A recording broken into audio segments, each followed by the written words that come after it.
নমস্কাৰ ভিউয়াৰ্স, আজি আমি এটা একেবাৰে সহজ চিকেনৰ ৰেচিপি লৈ আহিছো। হেতু হৈছে ক্ৰিস্পি চিকেন, যোনটো সৰু ল'ৰা ছোৱালী ডাঙৰ সকলোৱে খাই ভাল পাব। ভিডিওটো আৰম্ভ কৰাৰ আগতে আপোনালোকে যদি আমাৰ চেনেলটো এতিয়ালৈকে সাবস্ক্ৰাইব কৰা নাই তেন্তে সাবস্ক্ৰাইব কৰি ল'ব আৰু সাবস্ক্ৰাইব বাটনটোৰ কাষতে থকা বেল আইকনটো ক্লিক কৰি ল'ব, যাতে আমি আপলোড কৰা ভিডিওবোৰ আপোনালোকে পাই থাকে। তেন্তে বলকচোন আৰম্ভ কৰোঁ এটা সহজ ৰেচিপি। ক্ৰিস্পি চিকেন বনাবলৈ আপুনি প্ৰথমে চিকেনৰ পিস ল'ব, লেগ পিস ল'লে বেছি ভাল।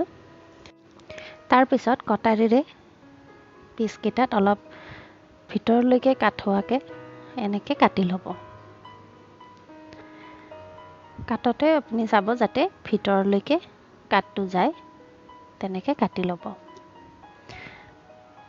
এটা পিছত 3-4 ঠাইত আপুনি তেনেকৈ ভিতৰলৈকে কাট খোৱাকে তাক কাটি ল'ব।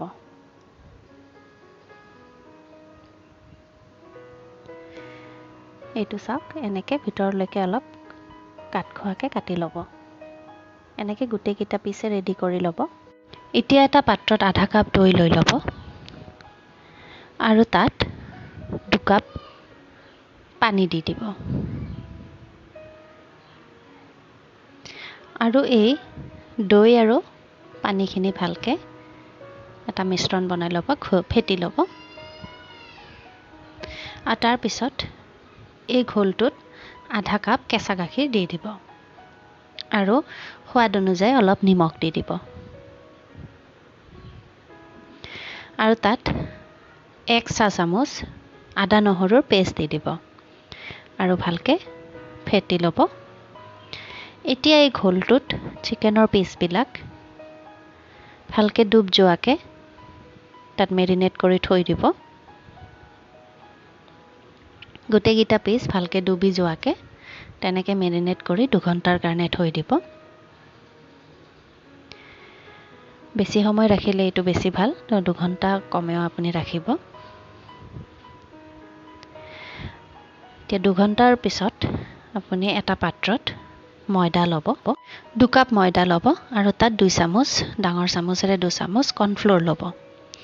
আৰু তাত আধা চামুচ হালধি গুড়ি, আধা চামুচ কাশ্মীৰী জলকীয়া গুড়ি আৰু সোৱাদ অনুযায়ী তাত নিমখ দিব। আৰু তাত আপুনি আধা চাহ চামুচ নহৰুৰ পাউডাৰ দিব, গাৰ্লিক পাউডাৰ, আৰু মিক্স হাৰ্বছ আধা চামুচ দি দিব। মিক্স হাৰ্বছ গাৰ্লিক পাউডাৰ আপুনি যিকোনো ডিপাৰ্টমেণ্টেল ষ্টৰত পাব বা অনলাইনো কিনিব পাৰে। তাৰ লিংকটো আমি ডেছক্ৰিপশ্যন বক্সত দি দিম। এতিয়া এই ময়দা আৰু এই কৰ্ণফ্ল'ৰৰ মিক্সাৰটোত আপুনি চিকেনৰ পিচকেইটা এটা এটাকৈ উঠাই এনেকৈ ভিডিঅ'ত দেখুওৱাৰ দৰে খুব ধুনীয়াকৈ এই মিশ্ৰণটো আপুনি তাত লগাই দিব। অলপ ভালকৈ মাছাজ কৰি ভিতৰলৈকে সোমোৱাকৈ আপুনি তাক লগাই দিব। অকল ওপৰতে লাগি থাকিলে নহ'ব, ভিতৰলৈকে যেন আপুনি যে কাটছবোৰ দিছিলে একেবাৰে ভিতৰলৈকে যেন এই পাউডাৰখিনি আপুনি যোনটো ময়দাৰ মিশ্ৰণ বনাইছে সেইখিনি যেন লাগি ধৰে, তেনেকৈ আপুনি ভিতৰলৈকে তাক ভালকৈ মাছাজ কৰি লগাব। এই প্ৰচেছটো বহুতেই দৰকাৰ, এইটোৱে আপোনাৰ আচল ক্ৰিস্পি সোৱাদটো দিব। আৰু যেতিয়া ভালকৈ লাগি ধৰিব, গোটেই পিচটোত সকলো পিনে লাগি ধৰিব, তাৰপিছত এটা বাতিত আপুনি পানী ল'ব আৰু এই পিচটো, চিকেনৰ পিচটো তাত 5 ছেকেণ্ডৰ কাৰণে পানীত ডুবাই দিব। পানীৰ পৰা উঠাই কেনে আকৌ এই ময়দাৰ মিশ্ৰণটোত আপুনি পিচটো আকৌ এবাৰ ময়দাৰ মিশ্ৰণটো লগাই দিব। সেম প্ৰচেছটো আপুনি আকৌ কৰিব, আকৌ ভালকৈ মাছাজ কৰাই ময়দা, কৰ্ণফ্ল'ৰ মছলাখিনি তাত লগাই দিব। এতিয়া মিশ্ৰণখিনি লাগি ধৰাৰ পিছত আকৌ এবাৰ পানীত সেম পিচটোৱে 5 ছেকেণ্ডৰ কাৰণে ডুবাই দিব। আকৌ পানীৰ পৰা উঠাই কেনে তাক আকৌ এবাৰ ময়দাৰ মিশ্ৰণটো লগাই দিব, ভালকৈ মাছাজ কৰি আকৌ এবাৰ লগাই দিব।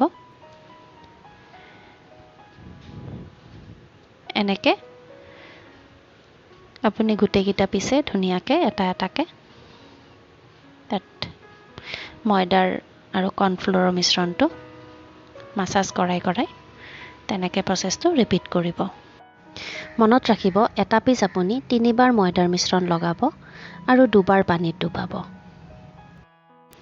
আৰু এনেকৈ গোটেইকেইটা পিছে এটা এটাকৈ ৰেডি কৰি লওক।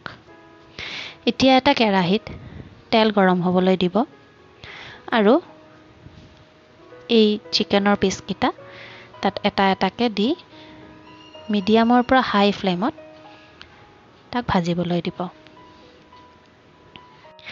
এটা ফালে ভাজা হ'লে অলপ গোল্ডেন ব্ৰাউন কালাৰ আহিলে আপুনি সাৱধানে তাক লুটিয়াই দিব।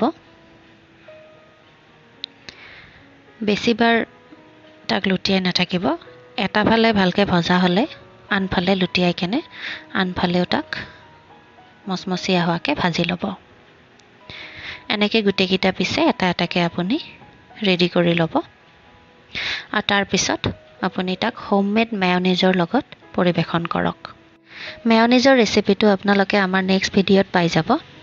আপোনালোকৰ যদি আমাৰ ৰেচিপিটো ভাল লাগিছে তেনেহ'লে লাইক, কমেণ্ট, শ্বেয়াৰ কৰিব। ধন্যবাদ।